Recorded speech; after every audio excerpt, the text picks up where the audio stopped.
Hi, this is Brian Roig. And this is Cyril War, and welcome to the Shaping Spirit podcast. We're just a couple of California guys who collected a bunch of degrees and traveled all over the world studying spirituality, bringing it right back here to you for your listening pleasure and discernment. And today's topic is building quality relationships. I love it. And it is an amazing topic. And before we get into it, Cyril, hey, I just got to say a big congratulations to us. You know, I was pleasantly surprised with the success and feedback from our very first podcast that we did together. And this is actually kind of mind-blowing. Do you realize we've actually hit 14 countries? We've had literally listeners in 14 countries. We've gotten feedback from all over the world. 99% of it positive. The 1% of haters, I love it. Keep the hate flowing. It just fuels us. It just drives us to do more positive stuff and amazing stuff. And I couldn't be happier. We've got Asia on board. We've got Europe on board, all over the place. We've had South America on board, Central America, obviously the United States. So I am super stoked about this. And thank you so much for doing this. Yeah, thank you all. Thank you all for helping us build this community that we can all be part of and grow spiritually together. Yeah, it's truly amazing. So, well, you tell me, in episode 1, I had to disclose a personal, private story of my life. So, actually, you told us a story too, but let me ask you this question this time. And I think it's a question that all of us can relate to, unless somehow you're really lucky in relationship. Have you ever been in a relationship that you had that was toxic and that you had to literally tap out of? Oh, yeah. So I think anybody can take this into two categories, right? You can have the toxic interpersonal relationship, which is intimate, right? Everybody has had one of those, or 5 of those, or 10 of those, right? They've had a boyfriend, girlfriend, significant other where it was completely toxic. But I actually want to talk about one that was the opposite, where it was just a platonic friend. And it ended up. By the way, Plato says, right, agape, that platonic friendship is the most sort of congenial form of relationship out there. Yeah, interesting. Yeah, so I guess you can still suffer. Yeah, as you're going to explain to us. Yeah, it's so. Here's what happened. This was many years ago. How it kind of the inception of this friendship, or what I perceived initially to be a friendship, was there was a guy who just kind of started clinging to me and was very enthusiastic about wanting to hang out with me and spend time with me and talk. And it turned out all he really wanted was my business advice and to help me build his businesses and his work and such. And anytime he would ever try to meet with me or call me was literally just for business advice and for me to do him personal favors. And it never got to the point of any type of reciprocity. And it's not like I'm the type of person that's needy that says, hey, do this for me, do that for me. It was never. You were just going along because you saw it, right? You saw that. Wait a second. Well, at first it was just like I was just kind of sucked into the kind of enthusiasm and his jovial attitude. And so I was like, yeah, this guy's funny. He's nice. I'll help him out. And so I was always helping him, and he's doing better and better with his work and all these things that he was doing in his life, his businesses. That magically, anytime there was any type of gathering at his house, right, I was never invited. Anytime I needed help with something, he always had an excuse as to why he couldn't help me. And it was very few times. I'm talking about over the course of what, say, a 12-year relationship, friendship, right? I maybe asked him for help 3 times. And mind you, this is somebody who is asking me for help almost on a daily basis. So why didn't you tap out earlier? it was one of those things. I just felt sucked into it, and he was always reinforcing, we're such great friends. You're one of my best friends. You're a brother to me. You're my brother. You're my brother. I'm like, that's funny. I've heard that line before. He would always call me, right, with questions, and this was happening, that's happening, keep secrets for him, whatnot. And the minute I had an issue I wanted to discuss with him, he'd be like, oh, you know what? Somebody's on the other line. I got to go.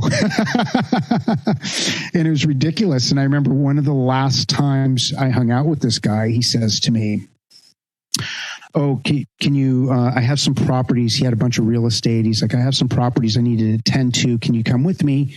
Take the drive with me, and then we need to go down to Tijuana for like a business meeting. I'm like, yeah, okay, whatever. I don't have anything to do on a Saturday morning. I'll take the ride, no problem. And he takes me all the way down, ultimately down to Tijuana. And he's like, hey, let's go get lunch. I have a quick meeting. I have to run and talk to these people. I'll be gone for 20 minutes. Hang out at this Costco in Tijuana, and I'll be back in 20 minutes to pick you up. Spend like 2 hours there? 3. I spent 3.5 hours in this Costco on some lawn chairs. Costco's in Tijuana are world renowned for being, very elegant and very entertaining. It was very nice, but I'm like sitting here. I'm like going, I was bored out of my mind. I texted him. I'm like, where are you? He's like, oh, we ended up having to get lunch. I'm in this meeting. I can't get out of it. Why don't you just go enjoy the city and I'll pick you up later? I'm like, you gotta be kidding me. Right. So that was one of the last straws. I'm like, I can't do this, man. I'm like, this guy it was such a joke. And then he's like, okay, I'm ready for you now. He's like, anything you want to do the rest of the day? I'm like, it's 4:30 in the afternoon. I want to go home. So we're just driving back to, Orange County, because I'm not doing this anymore. And then there was one other time after that where I genuinely needed his help, and it was something very easy he could have done. And he said, no, I can't help you. And it was nothing illegal. There was nothing wrong. He was just like, oh, it would make me look bad or some nonsense like this if I helped you. So I can't do it. And if that means that we're not friends anymore, that's fine with me. And I was like, well, that's fine with me too. Have a nice life. And, for a few years after that, he kept trying to text me, and I never responded. But I was too nice for too many years, and I had to pull the plug. 12 years is a bit of a long time, if you ask me. So what about you, Cyril? Have you ever had to pull the plug on a toxic relationship? Yeah, I think we all experience because it's all give and take, right? So you're in relationships where you feel like you're giving way more than you're receiving back, kind of like in your case. And in those cases, it's like, well, no, it's not worth it. And then in other cases, I guess, someone like, loves you or wants to give you more than you feel like giving back. And then probably they feel dissatisfied that, I guess that ideal reciprocation is hard to come by, But yeah, I've had some guy who ripped me off of hundreds of thousands of dollars, and he used that same line. Yeah, we're brothers, man. You can invest with me. I'll pay you back from my own pocket. The dude. I'm not going to mention his name. But that's, yeah. So whether it's business or, I think friendship and love, though, friendship and, and like an intimate relationship of love or friendship or both, when those go sour or when we get, hurt in those relationships, I think that's when it really hurts, because we're really vulnerable emotionally. We really open ourselves up to the significant other in friendships and in conjugal, if you can use that word, and then I don't know, God, I can't say boyfriend girlfriend, because then we have to also say boyfriend girlfriend. But what's the word I can use? I think what you're saying is like an intimate interpersonal relationship. Right? Yeah, business relationships you can get screwed, and that hurts. But it hurts because you've lost money. But when someone who's a lot closer to you on the emotional level, fucks you, then that really hurts, doesn't it? Yeah, no, absolutely. And I think that kind of pulls us into one of the things I wanted to talk to you about today, which was what actually makes a quality relationship. And to me, like, irrespective of it being an intimate relationship or just, a platonic relationship, what are the key qualities of a actual quality relationship? And, I know there's multiple components to this, but one of the things that I kind of wanted to throw out to you, I don't know if you know who Zig Ziglar was. No. Zig Ziglar was a very famous American motivational speaker and sales trainer. And I listened to all his tapes back in the day, and I would memorize his stuff and follow it. He's passed away now?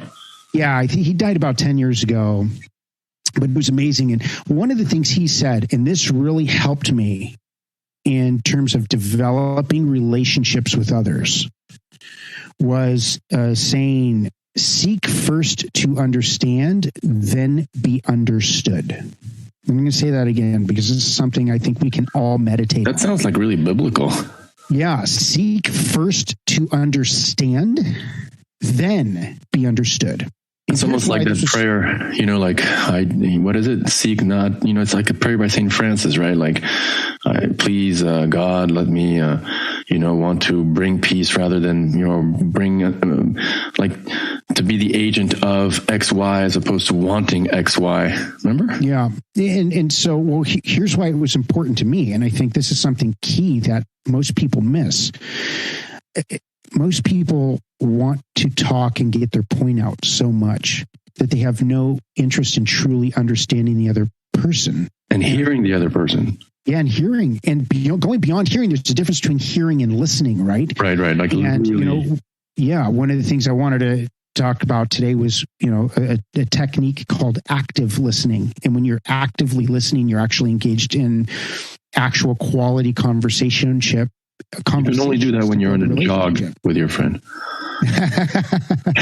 So, and the thing is it's like, okay, so here's a key component right here. How often are you actually, when you're talking to a friend or your partner, intimate partner, how often are you actually seeking to understand them first before you open their mouth for your mouth for a rebuttal? Right.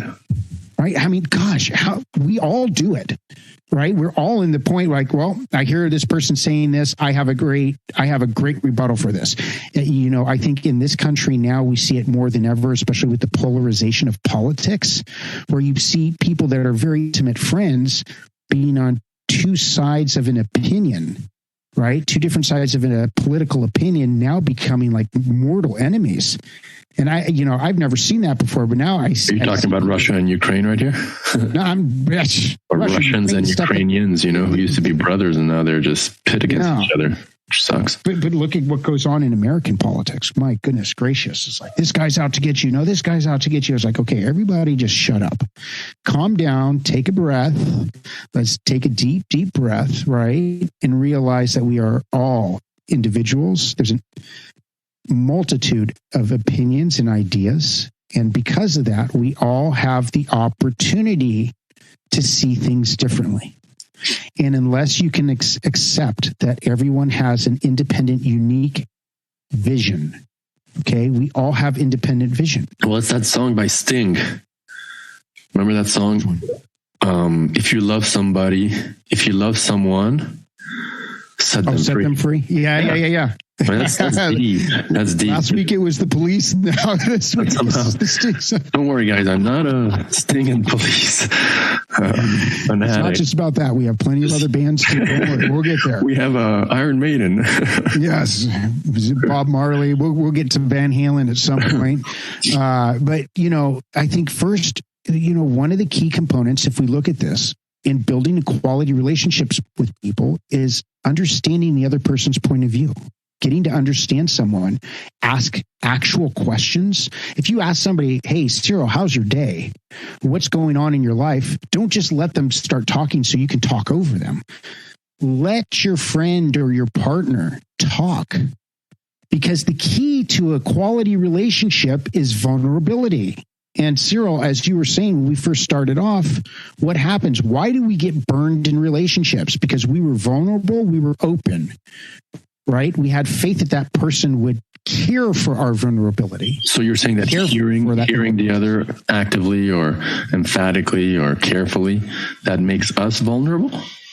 No, what it does is when we are sharing, we are vulnerable. When we are listening, we are responsible for caring for that vulnerability of the other person. Yeah. I believe that in some very real and unfortunate way, everybody practically, to a greater or lesser degree, is self-centered. It's about me, right? I'm the center. So how is this person? Speaking of sales, right? It's a famous thing that they don't really care about your qualifications or whatever. They want to know what's in it for me. Like, if I listen to you, what am I going to get? If I buy your product, what am I going to get? So, it's kind of hard to say, and it's kind of pops the romantic bubble of what we consider to be, nice relationships. And there are, that's what we're striving for. But I think, unfortunately, most people are really self-centered, and they enter into any type of interaction in this world with what's in it for me? Right. I'll scratch your back, but where are you going to scratch mine, and how hard, and how long, and what am I going to get? And so that's sort of, we can also almost talk about an exploitation spirit, and a spirit of exploitation, in the name of love, in the name of friendship, just like that guy you were talking about, right? In the name of friendship, he was thinking, okay, what's in it for me? I'm going to get some business tips and some business secrets and some business know-how from this dude. But I really don't care so much, because I don't really want to give anything to him. I just want to take from him. And so that's why I like that idea. If you love somebody, set them free, in the sense that you no longer see yourself as a controller of that other person. You don't see yourself as the recipient, the entitled recipient or receiver of their love or their affection or whatever, but you switch roles, and it's like, okay, how can I help that person? How can I contribute to that person's whatever well-being, or ultimately, I think spiritual well-being is the most important thing. What do you think of that? I agree with you 100%. I think it lends to the idea of selfless love and service, right? Yeah. Selfless love and service. I think we hit the jackpot right there. Yeah. When we are engaging in relationship, and what I mean by relationship is any relationship. It can be, the parent-child relationship. It can be a friendly relationship. It can be an intimacy relationship. It can be a relationship of, higher or lower, like a boss to employee type of thing. Anytime we engage in relationship, I think we have to, number one, set the expectation that we, as the individuals, have to hold ourselves to a higher standard, and then trying to pull somebody to what we want them to be. Nobody's going to be us. So we have to make sure that we are harder on ourselves than we are on others. We have to be soft-hearted with people, number one. We cannot say, hey, I want this relationship to be transactional. And to your point that you were just making, I think in this modern day and age, relationships, regardless of this type of relationship, have become transactional. Like you were saying, scratch my back, I scratch yours. It's all quid pro quo. What are you doing for me? What have you done for me lately? That's absurd, right? Because are you quoting Salt and Pepper here? Them who's saying, "What have you done for me lately?" No, that was Janet Jackson. Oh, Janet Jackson. Got that wrong, my friend. That was Janet Jackson. Wasn't that Janet Jackson? Now you're making me question. I think that was Janet Jackson. Anyways, it was some R&B singer from the 80s. Yes. Anyways, but no, I think that we have to avoid transactional relationships and transactional attitudes, and really just come with, number one, we have to have an attitude of gratitude, right? We have to be grateful for all things that come in our life. be it a perception of positive or negative, and accept that this is a spiritual lesson for us to learn one way or the other. Number two, it is, how can I understand this person in front of me to understand that they are a spiritual being having a material experience? And that can be very bewildering. So what can we do to support them in their spiritual journey as they navigate through the muck of, the material world and the inconsistencies we have in the material world? A lot of times nothing makes sense, right? Speaking of, spiritual having a material experience, our recurring theme in our podcast is that, right, we're not our bodies, we're conscious beings, having a physical experience. Okay, fine. But what's interesting, the question I ask is, okay, if we are consciousness, if we are all units, right, individual units of consciousness, what's the nature of that consciousness, and how does it relate to when it engages with matter and with other, units of consciousness engaged in other bodies? In other words, right, how does the very nature of ourselves as conscious beings dictate or not how we should, or how we maybe naturally behave towards others, but may not do so due to, different artificial factors? Like, what's the essential ontology of consciousness? I think that, it's a pretty abstract language, blah, blah, blah, but it's not that abstract. And secondly, I think it has extremely important application in terms of our everyday relationships with everyone. Yeah. And consciousness is not just, there's something about actively wanting to give pleasure to the other, right? One, like you talked about, like the selflessness, the idea of selflessness, I think that's ingrained in the very spiritual DNA of every person. It's not really a choice. It's like it's the very nature of every person in his or her, let's say, pure state. Yes, giving. So, like we kind of touched on it last podcast, the getting is in the giving. So how we give, and again, I want to make a very clear point. We are not sitting here saying, go write a check to anybody. Okay. This is not what we're talking about. It's more about consciousness, right? A shift in consciousness. Exactly. Conscious giving, meaning giving of your time. And I wanted to read you a quote that I pulled up. I know I sent this to you, and this to me just kind of like nails everything on the head. It says, some talk to you in their free time, and some free their time to talk to you. Learn the difference. Yeah, it's nice. And so it's just like, what type of people do you surround yourself with? Do you surround yourself with people that are just so, to kind of use the concept you were discussing earlier, self-absorbed, that they're just like, yeah, I'll get to you when I get to you.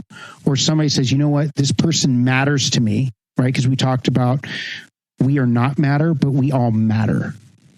Okay. So this person matters to me. So I'm going to take the time to actually have a quality conversation with them and find out what's going on in their life and what can I do to, brighten their day, or maybe it's just listening, right? Goodness gracious. If somebody was actively listening and asking questions based on what you're telling them, how good does that feel? Right. And how good does it feel in reciprocation to be like, wow, I actually learned something about my friend today that I never knew before. It's amazing when you can actually develop that type of, interpersonal intimacy, which, again, it doesn't have to be romantic, but that interpersonal intimacy where you can actually bond and have a moment of shared vulnerability, and I think that only happens in small circles. What do you think? I mean, I think that this whole concept of, I need 3,000 Facebook friends to feel whole. I think that's a scam. I think if you can walk out of this world, with maybe one or two real true people in your life, then that's a win. Well, I think people are spreading out too far. For sure. And you also raised the question, excuse me, of how do you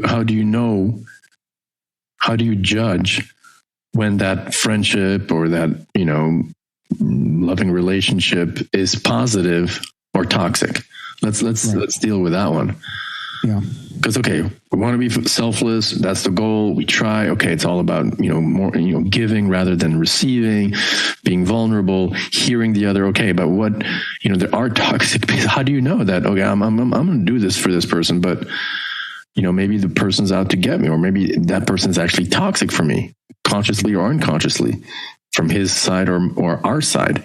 So how do we determine, how does one determine whether a relationship is positive or toxic? One answer I have, and I want to hear you, give others. One that kind of stares me in the face is, what's the results? How do you feel after spending time with X person?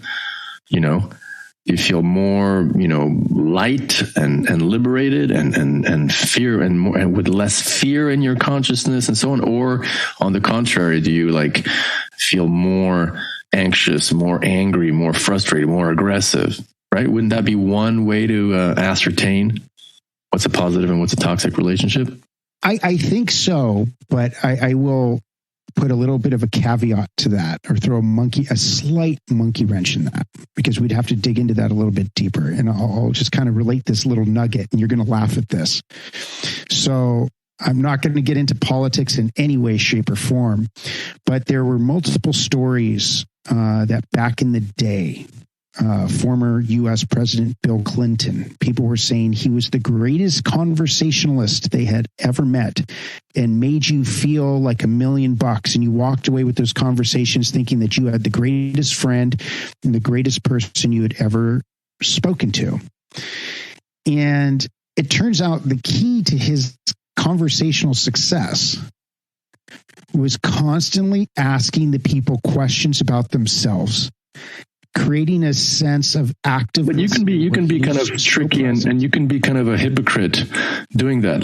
What's your intention? Sorry to interrupt you, but when I hear that, because also politicians are notorious for being. But that's my whole point. That's my whole point. That's why I'm saying I'm throwing a monkey wrench into what you were saying, right? So he was creating these conversational opportunities where somebody walked away going, "I can't believe how great I felt," but it was just a trick. It was just a trick on his part, right? Trick, yes. And he never shared any information. So going off, springboarding off of what you were saying, I think it's very important for us to realize that we have to have how about sincerity?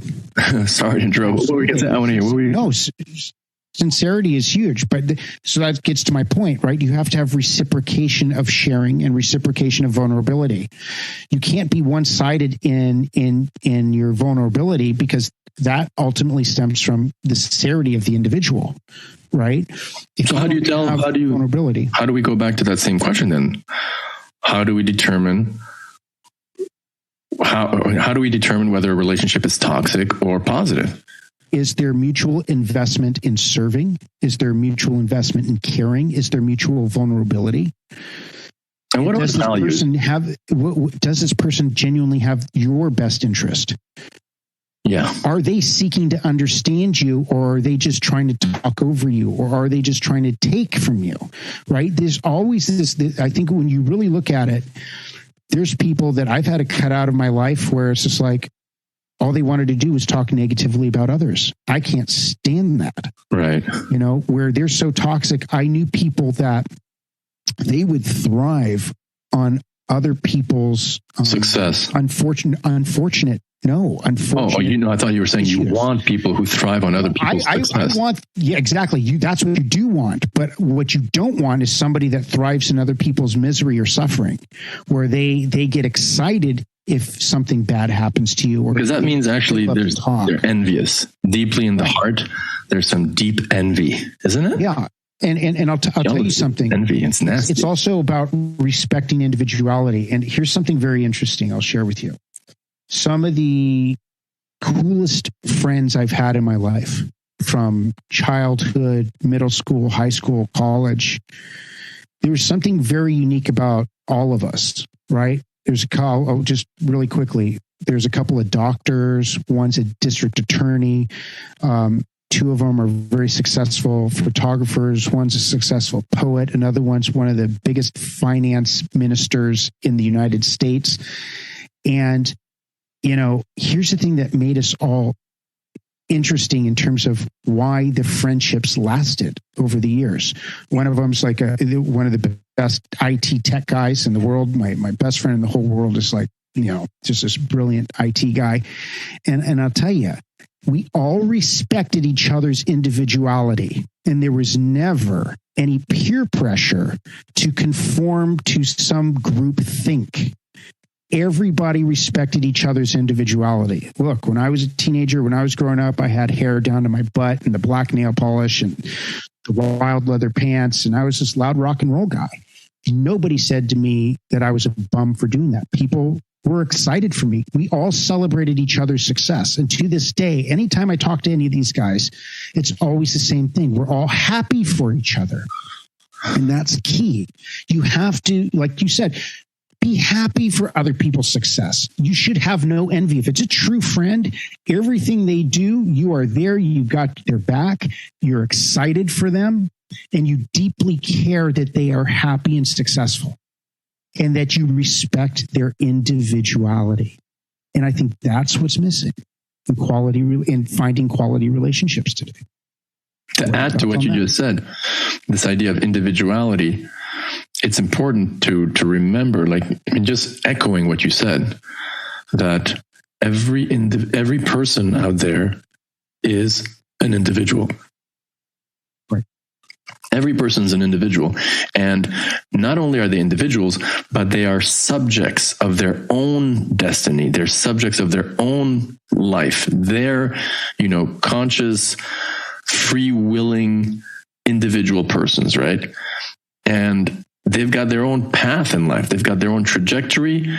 And the more one person remembers that the other is significant, right, whether a friend or whatever, is precisely that I just described, an individual person with free will and total agency, and that we have no business, no prerogative, no right to infringe or to meddle in or to get in between or to, somehow influence or stop that person's volition, that person's free will, that person's, agency as a free, independent subject.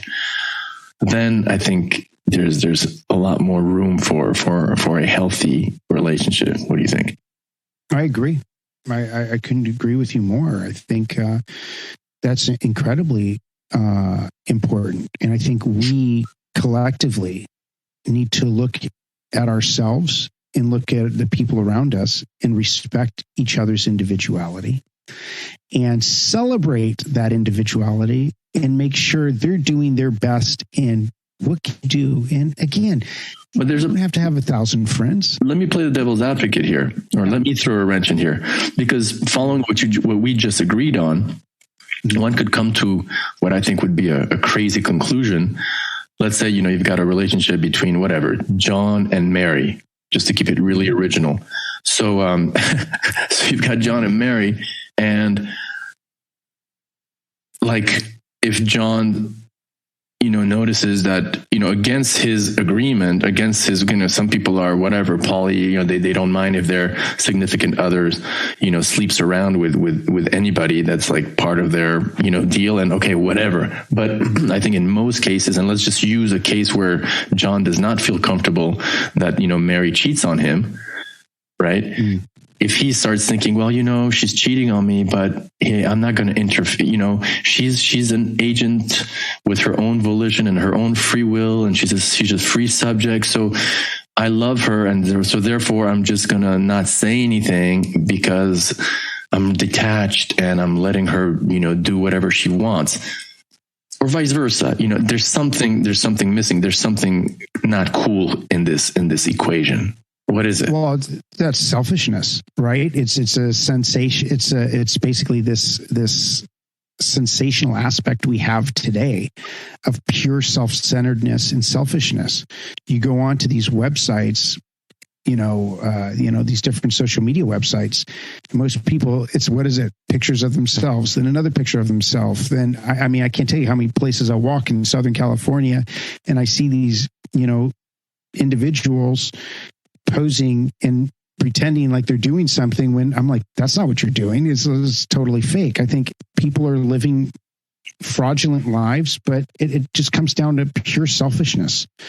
And I think that needs to be exercised out, or live a life of selfishness and expect to have very few actual quality relationships in your life. You have to you have to have a sense of mutual selflessness and mutual investment, right? This is one of the key spiritual topics here when we get into building a quality relationship, is mutual investment in each other's lives, where you're not hurting somebody else and you genuinely care to uplift their spirit. Uplift. I think the idea of uplifting the other person's spirit is key. I think it's so important, Brian. It's so important because we live in a society where our spirits, shaping spirit, just getting used to the name of our podcast, everybody's spirit is constantly being dragged down, right? Yeah. Constantly, through the media, through our own self-destructive habits. There's just like a constant huge gravity pull downwards towards darkness, towards obscurity, towards confusion, towards just darkness, right? So if someone can uplift your spirit, or at least keep it maintained at a level that's high enough so you're not falling down into darkness, and if you can do that to another person, that's real friendship. That's real positive love. I agree. Oh. Yeah, it's the uplifting of someone else. I really like what you said, that uplifting someone's spirit. And I think the other thing is, to also, when we are looking at building quality relationships, it is important for us to know what our needs are, know what needs we have that we can fulfill on our own. And what kind of needs too? Like, Brian, sorry to interrupt you, but like, for example, like, whatever, Nancy's a really good friend of mine. Why? Because she gets me really good crack at a really good price. You know what I mean? Talking about, but that's just like absurdity. But you'd be surprised how many people like are fooled into, thinking, oh, this person's a really good friend, when they actually don't uplift them, but bring them down. Yeah. And that, again, that's that kind of spiritual upliftment, right? And it's just like, there's that old saying, birds of a feather flock together. Tell me who your friends are. I'll tell you who you are. Yeah. Be very mindful of your association. Totally. Right? Be careful who you hang out with. That is so important. That's why it's just like, dude, I would rather just know a couple of people. I see why you're coming back to this point each time. It's just like, I'd rather have that and know the quality that's around me. That's why we're talking about building quality relationships, right? Not building quantity. The subject of this podcast, everybody, is not building quantity relationships. It's building quality relationships, creating quality relationships. Right. So you got to be convinced. You got to be, and when I say you, I'm speaking about you, like our hearers. You got to be convinced, if you're not, that what you're looking for in another person, whether friend or intimate relationship, whatever, is how serious they are about spirituality. Yeah, and just developing actual growth, inner growth. Yeah, I'll tell you what, I'm not going to, not to name any names, not to throw people under the bus, but I know people who are so-called spiritualists and are just jerks, right? Total jerks. Let's even go beyond that. I know people that claim to be super spiritual and they can't sit down for 2 minutes to have a conversation with somebody because they're so disturbed on the inside and they're plagued with so much darkness. that they are unsettled. Their spirit is unsettled to where they cannot sit and contemplate, and they have to move literally in their own house from one room to the other repeatedly, on the phone, then on the computer, then on another phone, then calling. They can't even spend time with somebody, an intimate partner or a friend, for 1 minute without tearing off somewhere else because they're so unsettled, yet at the same time claiming that they are the most spiritual person on the planet. And it's heartbreaking. It's unfortunate that somebody is so disturbed internally. And I tell you what, you're not going to sleep well at night. And I know these people, they don't sleep well. I know somebody that hasn't slept well for 25 years, literally has not had a good night's sleep for 25 years, has been involved in all kinds of, nonsense in their life, thinks they have all these friends, and literally is like, oh, yes, I have 500 friends. And this and that. No, you don't. You don't even have one real friend, because nobody knows the truth about who you are. And I'm not saying to go out there and expose yourself to the world, right? And be like, hey, world, this is who I really am. But do you know yourself enough to talk to one person, to look them in the eye and go, let me tell you my story? And is that person genuine and sincere enough to go, I want to hear your story and let me digest it with you. Share your experience with me. That's what's key. And I think that's what's missing in most people's lives. Mm.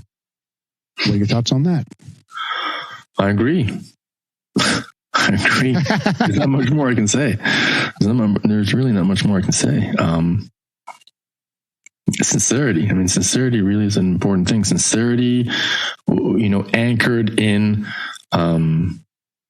the belief that uplifting the spirit, that shaping the spirit, as long as it's done sincerely, right, and not with hypocrisy and all sorts of aberrations and neurotic just weirdness, but when it's just a straightforward, honest, sincere desire to grow or to deepen one's, faith or devotion for the divine, when that sincerity is there, on both sides, starting with ourselves, starting with yourself. And I'm not speaking to you only, I'm speaking to myself, speaking to everybody who's hearing. Starting, when and you've prayed, or you've meditated, you've contemplated on just, on coming from a place of utter sincerity in your heart, where there's no duplicity, there's no hypocrisy. When that starting point is there, then you can seek out, similarly minded people. Mm-hmm. And they may not have the same opinion on whatever political reasons, even theological reasons, whatever. But if that core, how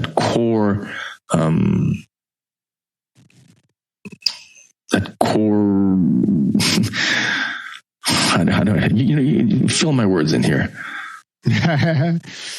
You have to have that, number one, I think, that core understanding, and you have to have, I would say, foundation, right? Yeah. How deep is your foundation in terms of how you are developing yourself? You have to acknowledge that you are. Hey, you remind me, right? Thank you. You remind me of a thing I wanted to quote. And, there's this Christian saying that, the glass or the cup has to be full in order for, the outpour to go outwards to others. But, if your vessel is empty, right? This is exactly coming to your point of foundation. Mm-hmm. Yeah. You have to have that foundation, and you have to be able to acknowledge your growth. I'm not a part of AA. I've never been in AA or anything like that, but I've heard that one of the things that they talk about is knowing your own limitations, accepting your humanity, right? And knowing that you have to subject yourself to a higher power, and that you have to be responsible and have personal accountability for your own spiritual growth, right?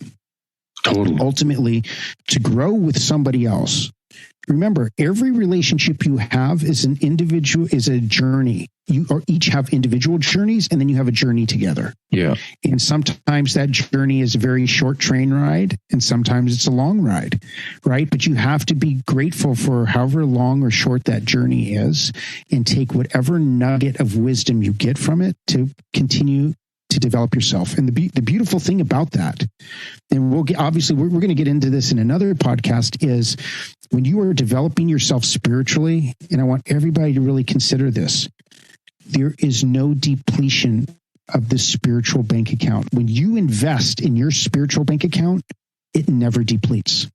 And in that sense, only increasing always. And in that sense, following exactly what you just said, even toxic relationships, which obviously you have to get out of and you have to, put in the effort to avoid or to end.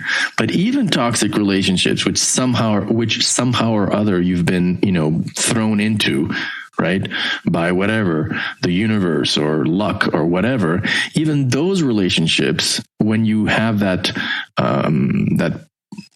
consciousness that you just described, that, hey, no matter what, like, there's no depletion in my spiritual journey, like there's no diminution, then even toxic relationships teach you lessons, right? And they help you actually go deeper spiritually. So in that sense, they're also positive, indirectly. Yes. We have to, and that's where this concept of contemplation and discernment comes in. Meaning? And the only way we can look, it's basically contemplation and discernment comes from this concept of reflection. It's really what it comes down to, is self-reflection and reflection on your experience, experiential reflection and self-reflection. That's called contemplation and discernment. You have to be in a place where you're okay to be alone. And it's not about being lonely. It's about taking time to be alone so you can experience yourself. Yeah. So you can experience the I am that. I am who I am. And getting off social media is a good thing. Like if you guys have an app like Freedom.to or, where you can actually totally block all your internet access for, 20 minutes, 2 hours, 24 hours, whatever, I recommend you do it. Because if you experience what it's like to be disconnected, for example, from the internet, then there's moments where you, like you say, you're actually alone and you're like, oh. Yeah. And you see what a joyous thing it is to actually breathe, even if you're just in nature, if you're just sitting outside, go to a park bench if you have the opportunity. Sit. Leave your phone in the car. Okay? Leave your phone in your pocket. Turn it off and just sit and breathe and give yourself 15 minutes of time for contemplation and discernment, which is self-reflection and experiential reflection. What did this mean to me? Who am I? What am I trying to develop? And then think about maybe somebody in your life. What are they going through? What if you have a friend whose mother has cancer? Maybe you take that time to think about that person's mother. Or maybe you take time to think about that friend who's going through a really nasty divorce. Or somebody who just lost their job, right? And go, wow. Take time to be empathetic. Even if they're not in front of you, this is still developing a quality relationship because you are developing empathy. And you're creating a sense of reflection where you go, I wonder how they're doing. I wonder what I could say to them to make them feel better. Or maybe let's look at it the opposite from something positive too, because I don't want to just talk about, something tragic or negative. What if you have a friend that, is doing amazing at work and go, God, they must be feeling great. I want them to know how supportive I am of their success and how well they're doing. I want them to know that I have their back, and I would love to hear about their experience of making their success, of building their success, because they'll share it with you. Just when people share things, that is bothering them, people love to share things when they are happy and when they're excited about something. So take that time to listen, take that time to reflect, take that time to be a true friend. Show empathy, be an active listener. ask questions that are actually. Remember that people are really lonely. Yeah, people are lonely, man. I don't care if you have 13,000, 100,000, 3 million Instagram followers. That doesn't mean you are in a place of bliss and peace. I have met too many people on this journey where they have come to me and shared things, very intimate things that I didn't even know them.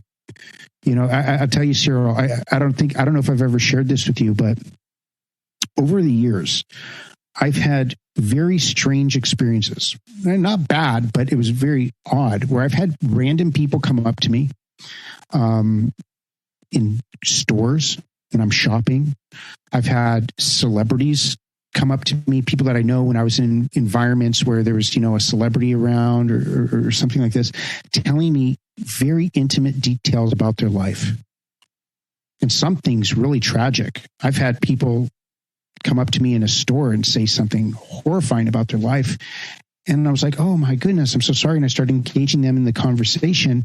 And then they apologized to me saying, I'm so sorry I brought this to you, but for some reason, something inside me told me to tell you. So, yeah, and I've never judged anyone for anything they've ever said to me, but I found it a really amazing opportunity that I consider from the universe or a higher power, whatever you guys want to call it, to teach me the lesson of active listening and empathy. And it taught me, it was like, wow, I need to make sure that I am presenting an empathetic face when I am out, and not to just be hiding myself, and really look people in the eye and go, just see somebody, hey, how are you doing today? And that's a very powerful statement. Question, when you ask somebody, how are you doing? Not just, hey, how you doing, whatever, and let me get to what I have to say to you or what I want to sell you. But how are you doing? You. What's going on with you? And if somebody's willing to share, treat that as a gift. And again, though, if I can add, in order to approach someone and say, how are you? You got to be spiritually strong. So you got to be protecting the purity of your consciousness. Don't think that, for example, you can go out and, outside and approach a stranger and with, a genuine and exude, peace and love and generosity when, maybe 10 minutes ago you were watching some some sadistic, porn movie, and masturbating and like, you're not going to really, so you got to be, that's why that I love that analogy again. Like your cup has to be full. Your cup has to be full in order to be able, with the excess that overflows, to be able then to be, because what are you referring to, Brian? You're referring to compassion. That's the word. Yeah. We're talking about being compassionate here. Right. Yeah. But being compassionate, we need to be spiritually strong. We need to be, like you say, well situated in our own identity. And when we, are strong like that, and like you said, like we have, a strong foundation, then we are able to be compassionate towards others. We are able to, like you said, we're able to, really listen to the other. But we have to be strong to begin with, right? And that means we have to be intelligent with the decisions we make in terms of who we hang out with, what we consume in terms of food, in terms of what we hear, in terms of what we see, right? Yeah. Absolutely. I agree with you 100%. And I think as a society, we currently do a really bad job with that. And I'm not pointing fingers at any group of people or anything like that. I'm saying collectively, we could all do a better job with compassion, with listening, with accepting others' individual mindsets and choices, and looking at where people are and go, what can I do to help? If you can't, then step aside so somebody else can help. That's the other thing. Don't insert yourself in somebody's life if you're not there for a true investment in their well-being and success. right? I think, don't you think we need to, all look at this as, what do we have to share? If we have something to invest in others, let's invest it, and let's be selective about who we're investing in, right? And at the same time, we have to also take that time for spiritual discernment and say, hey, maybe I'm not ready. Maybe I'm not ready, because it's not about us telling other people what to do. We can't be telling other people what to do. I love that old saying, give me liberty or give me death, right? We have to experience our own personal liberty and our own personal individuality and make sure we are not infringing on somebody else's right to liberty and their personal development and their happiness. I think we need to all globally do a reality check with that, because I think we're all lacking. Mm-hmm. Great. I think we covered the bases. So in terms of, next steps, if we look globally, what do we need to do for building, quality relationships from a spiritual perspective? We need to develop compassion, right? I think we agreed on that. We need to be spiritually strong to begin with, and that comes from, controlling, having some sense control in terms of, not diving off the wrong, into the wrong pools, in terms of what we, incorporate into our own consciousness via our senses, whether via our eyes or nose or ears or. We should be active listeners. We should be empathetic to others in their situations. We should work to be selfless. And we should seek out, others who we consider to be equal, or if not even more, gifted with these qualities. Yeah, there's nothing wrong with seeking help from others. None of us should be ashamed of asking for help, and we should all be willing to be in a place of vulnerability with the right audience. With the right audience. Don't be vulnerable with anybody, right? Be vulnerable. We should practice our vulnerability and our openness with the right audience. And that's what takes discernment. That's what takes very careful planning. Not fear, right? We reviewed that on another podcast. It's not about fear. It's about being spiritually strong so that we can share with others and hear from others, right? And when I say share, not be pushing our agenda on them, but share love and share empathy and share compassion. That's what I mean by sharing, so that they can share their vulnerability also with us, so that we can all develop. Right? What's that saying? Rising tide raises all ships. Yeah, all boats. Yeah. Yeah, something like that. So this is something that I think we should all consider. Well, great, guys. Thank you thank you, Brian. And thank you, Cyril. This has been great. Yeah, this was deep. So, we, keep the questions coming, guys. We were very excited that this was actually a topic emailed to us last week. And so you can send us an email, shapingspiritpodcast@gmail.com. We are on, I don't know how many, I have to count now, so many different platforms now. It's ridiculous. Everything from Spotify to YouTube. There's more than I can count. iHeartRadio. We're on iHeartRadio. Like I said, we've developed in a very short amount of time an international audience. We're grateful for all of you. Keep the questions coming, shapingspiritpodcast@gmail.com.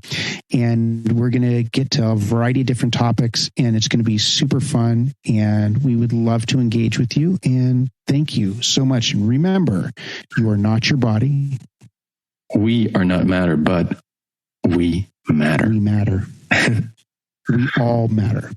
So thank you all for listening. See y'all next time.